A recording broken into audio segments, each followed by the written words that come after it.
Hello viewers, welcome to my channel. आज हम C James Johnson के बुक आपके अवचेतन मन की शक्ति से आगे का 7 चैप्टर आ रहे हैं। चेतन और अवचेतन मन के रिश्ते को समझना। आज दुनिया में इतनी अशांति और दुखों का एक ही कारण यह कि लोग अपने चेतन मन और अवचेतन मन के बीच के संवाद को नहीं समझते। जब ये दोनों मन दो सिद्धांतों के रूप में आपसी सहमति, एकता, शांति और समन्वय के साथ एक दूसरे से मिलकर काम करते हैं तो हमारे जीवन में स्वास्थ्य, सुख, आनंद और शांति लाते हैं। जब चेतन और अवचेतन मन एक दूसरे के साथ समन्वय और शांति से काम करते हैं तो किसी प्रकार की तकलीफ या कलह की संभावना नहीं रहती।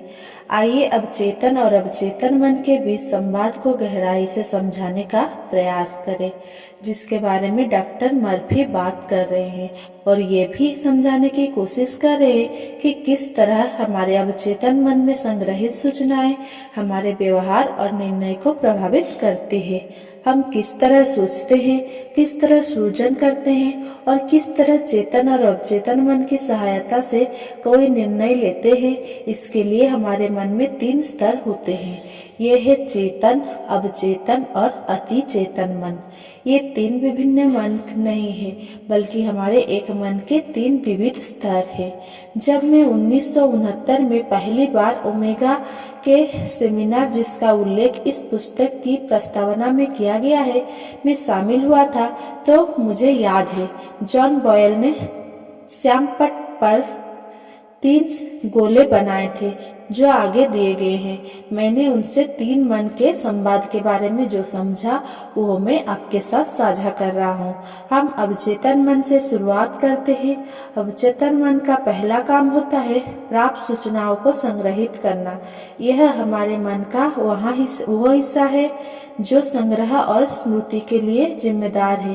कंप्यूटर की शब्दावली में इसे हमारे शरीर की हार्ड ड्राइव कहा जा सकता है। और उल्लेखनीय बात यह है कि हमारे जन्म से लेकर आज तक हमने जो कुछ भी देखा है, सुना है, अनुभव किया है और अब हम उसके बारे में क्या महसूस करते हैं, वो सब इसमें जो क्यों त्यों अंकित रहता है। अर्थात दूसरे शब्दों में यह हमारा स्मृति कोश है और हम जो कुछ भूल जाते हैं वो भी कुछ रसायनों की मदद से या सम्मोहन से याद दिलाया जा सकता है। कोई मनोचिकित्सक सम्मोहन का प्रयोग बचपन में लेके उन मानसिक आघातों को जानने के लिए करते हैं जो बड़े होने के बाद भी किसी व्यक्ति के डर या नकारात्मक व्यवहार की वजह बने हुए रहते हैं। शक्तिशाली डर के बीच बचपन में ही पड़ते हैं जो बड़े होने पर जड़ जम जाता है, मगर उस समय हम यह नहीं समझ पाते कि यह डर आया कहाँ से है।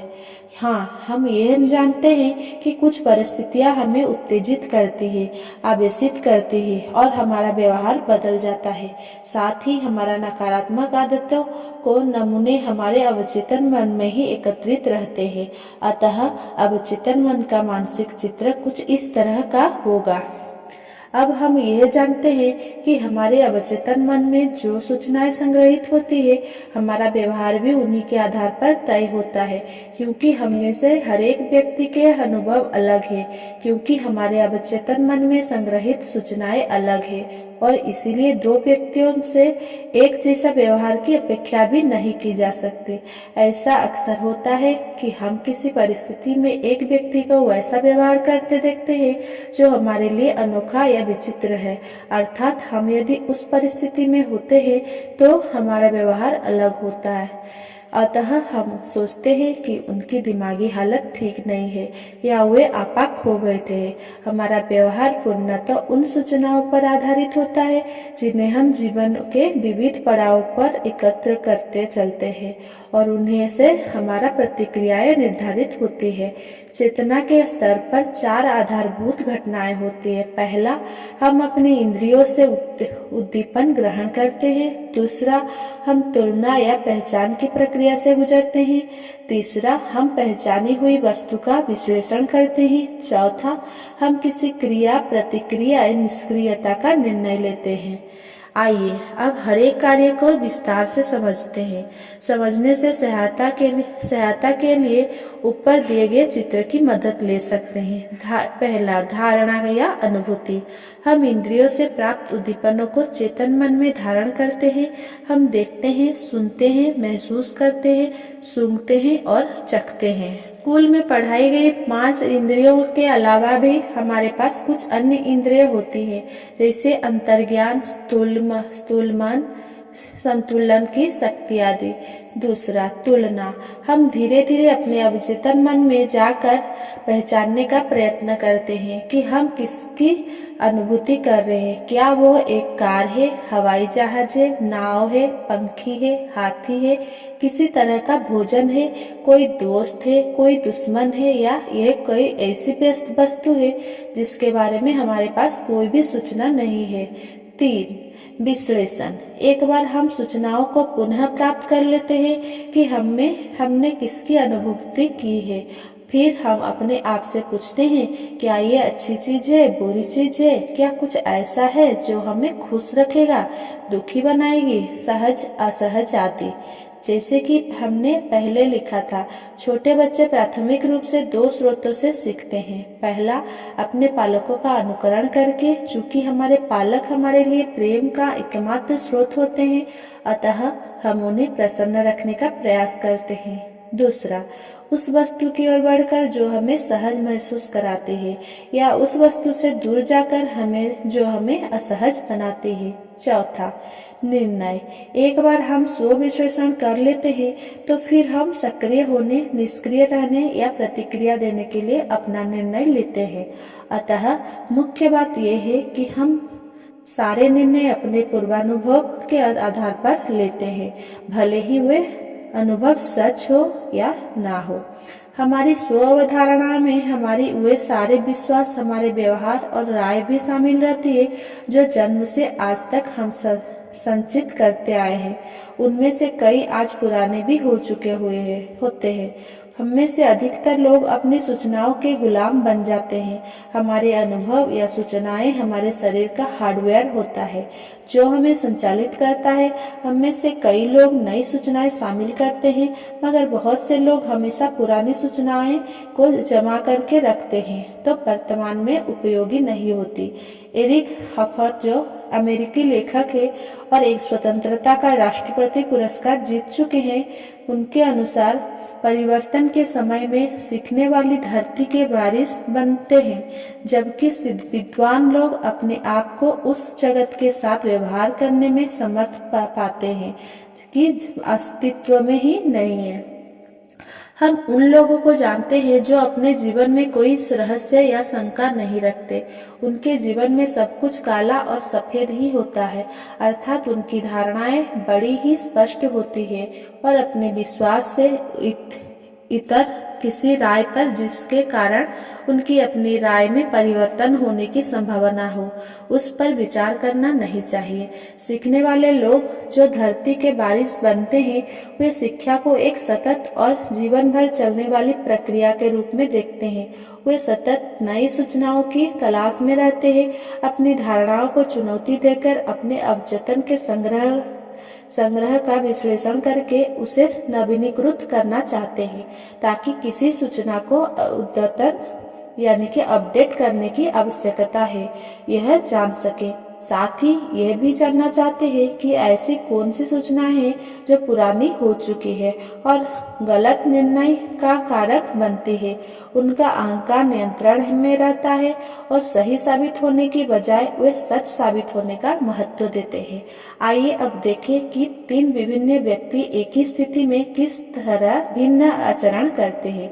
ये आचरण वास्तविकता या सत्य पर आधारित नहीं रहता, वरन उसके पूर्वानुभव पर आधारित रहता है। कल्पना करें कि मैं उस विषय पर भाषण दे रहा हूँ जिस पर मैं अभी लिख रहा हूँ। मैं 3 व्यक्तियों को मंच पर आमंत्रित करता हूँ। 3 महिलाएं मेरी, सैली और जेन मंच पर आई। मैंने उन्हें एक गोल टेबल के इर्द गिर्द बैठने के लिए कहा। मैंने उनसे कहा कि हम सांपों के बारे में एक चर्चा करने वाले हैं। हम गाटर नामक सांप के बारे में बातचीत करेंगे।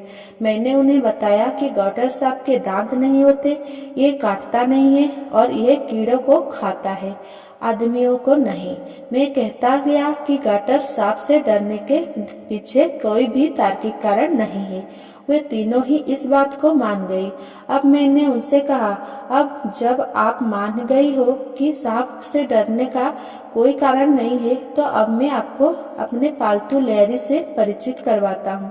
कहकर मैंने एक गाटर सांप को निकालकर टेबल पर रख दिया। सांप टेबल पर रखने से पहले ही मेरी के चेहरे पर हवाइयाँ उड़ गई।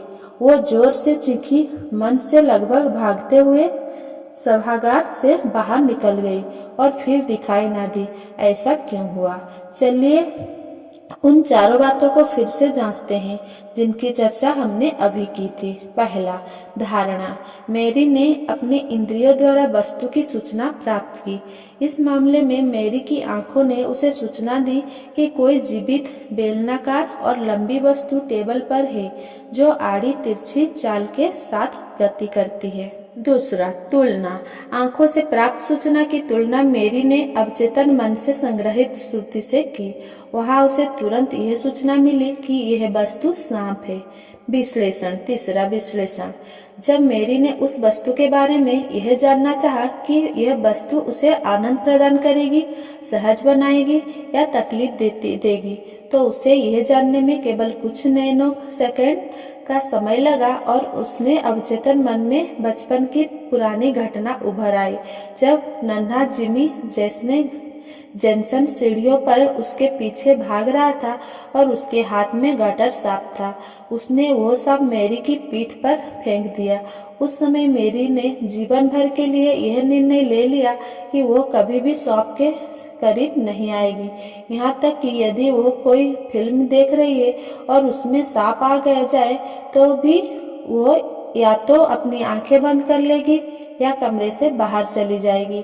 इस बात को समझने की कोशिश करें कि केवल जीवित वस्तु ही नहीं, वरन किसी पत्रिका में छपा चित्र या फिल्म का कोई दृश्य भी असहजता और भय का कारण बन सकता है, और यह डर भी किसी तात्कालिक परिस्थिति के कारण नहीं, वरन भूतकाल में घटी किसी घटना के कारण अवचेतन में बनी अवधारणा के चलते उत्पन्न होता है। मेरी के व्यवहार की आलोचना करने से पहले हम सब यह भी विचार करें कि हमारे मन में भी सांप किसी अवधारणा के रूप में बसा है और हम भी किसी परिस्थिति में ऐसा व्यवहार कर सकते हैं जो दूसरों को असहज या अस्वाभाविक सा लगे। चौथा, निर्णय। ये बिल्कुल स्पष्ट है। अपने विश्लेषण के आधार पर मेरी यह निर्णय लेती है। ठीक है साथियों, मैं यहाँ से बाहर जा रही हूँ, और वह हल्की सी चीख के साथ 40 फीट के गलियार में लगभग दौड़ती हुई चली जाती है और इमारत से बाहर किसी पब में जाकर रुकती है। देखते हैं कि इसी परिस्थिति में सैली किस तरह प्रतिक्रिया देती है। सैली का बचपन खेतों में बीता। वह जानवरों के साथ ही पली बढ़ी। उसे जानवरों से प्यार है, और आप जानते हैं उसका प्रिय जानवर कौन है? हाँ, बिल्कुल सही, सांप। सैली के पास ब्राजील का अजगर है जिसे वह बेखौफ अपने घर में रखती है। अतः सैली भी मेरी की तरह ही निर्णय लेने से पहले उन सब प्रक्रियाओं से गुजरी। पहला, उसने अपनी इंद्रियों द्वारा उस वस्तु को धारण किया। तुलना द्वारा उसने पहचाना कि यह सांप है। तीसरा, उसके द्वारा किया गया त्वरित विश्लेषण उसे यह बताने में सफल रहा कि इस वस्तु से उसे प्रसन्नता और प्रेम की अनुभूति होगी। चौथा, इस आधार पर उसने निर्णय किया वो आगे बढ़े और उससे सांप को उठा लिया, सहलाया, उसे चूमा और वह सब किया जो सांपों से प्यार करने वाले लोग करते हैं। अब जैन की बात करें। जैन इस सारे वाक्य से भौचक थी और शायद सोच रही थी कि वो मंच पर क्यों आई। उसने ना तो सांप को देखकर उत्सुकता या प्रेम का प्रदर्शन किया, ना वो सांप से डरी। वो सारा समय निष्क्रिय सी खड़ी रही। इस तरह हमारे पास 3 भिन्न व्यक्तियों के उदाहरण है जिन्होंने एक ही परिस्थिति में अलग अलग व्यवहार किया और उनका यह व्यवहार वास्तविक परिस्थिति पर आधारित नहीं था, वरन उन अनुभवों पर आधारित था जो उनके अवचेतन मन में पहले से संचित थे। संक्षेप में कहें तो आप और हम आज जो निर्णय ले पा रहे हैं वे इसीलिए नहीं कि हम असाधारण क्षमता के मालिक हैं, वरन हम अपने उन पूर्वानुभव के आधार पर ही है कि कोई निर्णय लेते हैं जिन्हें हमने भूतकाल के अनुभव या घटनाओं के माध्यम से प्राप्त किया है। ऐसा कितनी बार हुआ होगा कि आपने अपनी धारणाओं, विचारों, व्यवहार आदि का अध्ययन और विश्लेषण किया हो और उनमें से किसी के बारे में भिन्न रूप से सोचने की या किसी को बदलने की चेष्टा की हो।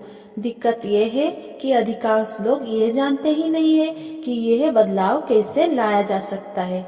वे अपना स्व-आकलन करते समय स्वीकार करते हैं कि मैंने फलों के साथ अच्छा व्यवहार किया या उसके साथ अच्छा व्यवहार किया या उसके साथ बुरा व्यवहार किया और अपने व्यवहार में बदलाव किए बिना एक से रास्ते पर चलते हुए थके से जीवित जीवन बिताते जाते हैं। उनका व्यवहार किसी रोबोट या यंत्र मानव के समान होता है जिसका हर काम पूर्व निर्देशित हो, यानी चेतन मन सतत अवचेतन मन को निर्देश देता रहता है।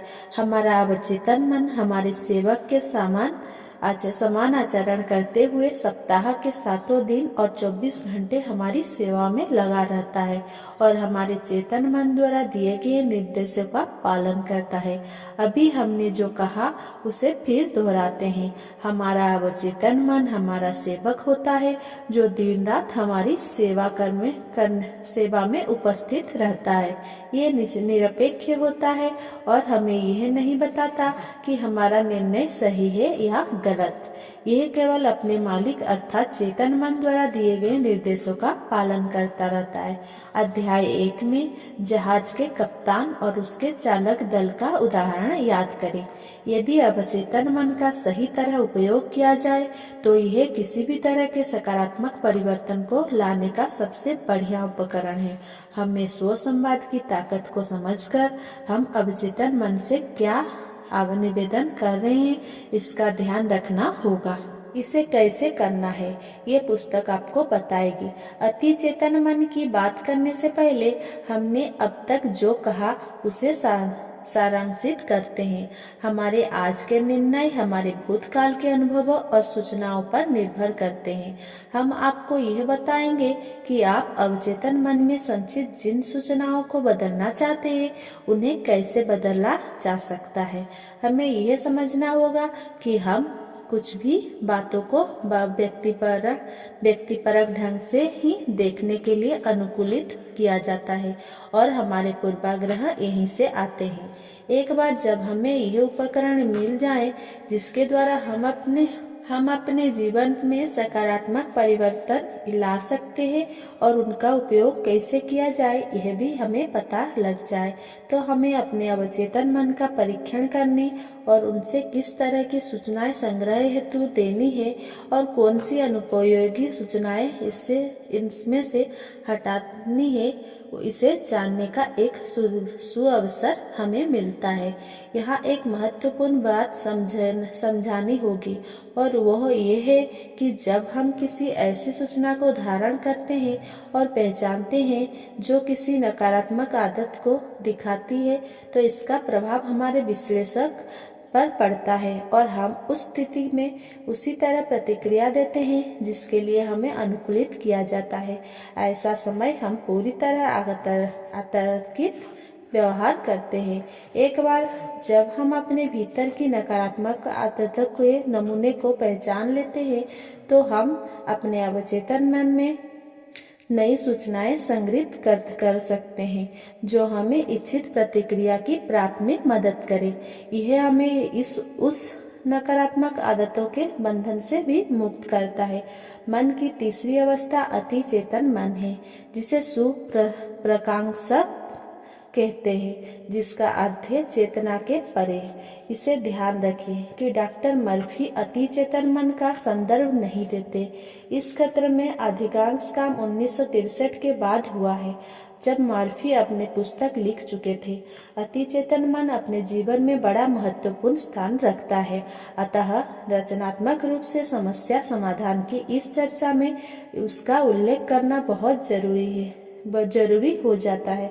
अध्याय 13 में हम इसके बारे में कदम दर कदम विस्तार बात करेंगे और मन की इस क्षेत्र को समझने का प्रयास करेंगे। अति चेतन मन हमारी समस्त रचनात्मक का स्रोत है। यह वह स्थान है जहाँ से हमें अत्यधिक प्रेरणा और रचनात्मक समाधान मिलते हैं। यह वह स्थान है जहाँ हमारी सारी समस्याओं के हल छिपे रहते हैं। प्रतिभाशाली व्यक्ति अपने मन के इस हिस्से का बखूबी प्रयोग करना जानते हैं।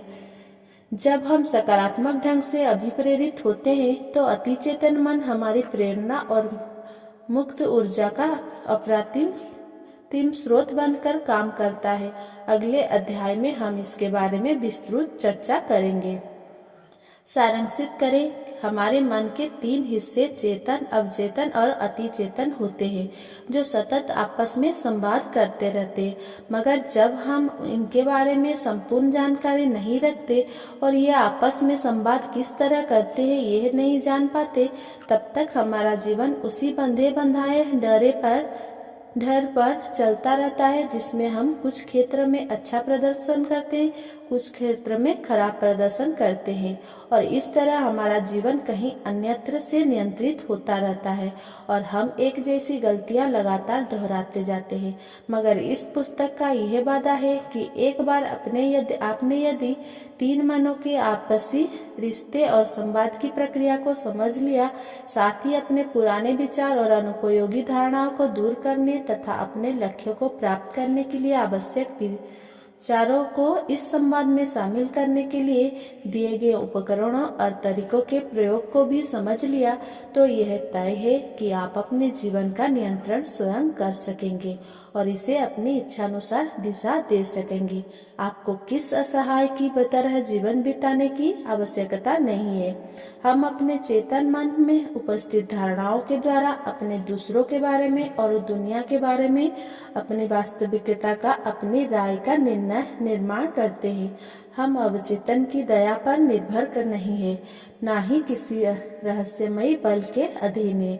हमारा चेतन मन ही हमारे अवचेतन मन की सभी गतिविधियों को नियंत्रित करता है और हमारी आंतरिक शक्ति पर इसका नियंत्रण रहता है। ये शक्ति वास्तविकता के प्रति हमारी राय, हमारे विचार के अनुसार जागरूक होती है। यदि आपको अपने अनुभव सही नहीं लगते तो आपको अपने चेतन मन के विचारों और अपनी अपेक्षाओं में बदलाव लाना होगा। जो संदेश आप अपने विचारों के द्वारा अपने शरीर को, अपने मित्रों और सहयोगी को भेजते हैं, आपको उनमें परिवर्तन